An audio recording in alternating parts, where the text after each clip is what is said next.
Today is July 30th. This is a 1967 one-year only transparent lens cover for the instrument cluster. This is one of 5 that I've gone through, one of which is broken in my hands.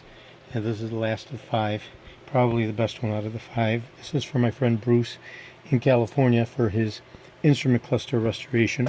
I'm in the final process after doing a repolymerization of the lens, which is a 3-week process. I'm now applying a 26,000 grit slurry.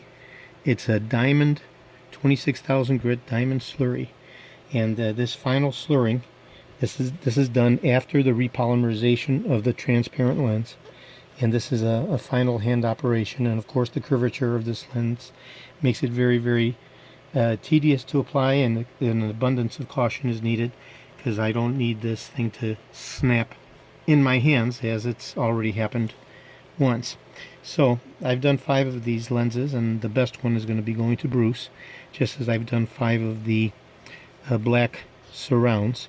And again, this is the final 26,000 grit abrasive slurry, which I'm applying to the lens. Right now I'm doing the outside of the lens, then I'll tip it over and I'll do the inside of the lens. I'll apply the handmade gasket to seal it to the black surround, and it'll be airtight and dust tight. So this is George in Florida, and this will be going out the end of the month to my friend Bruce in California. And very complicated, extremely difficult, and highly fragile translucent lens.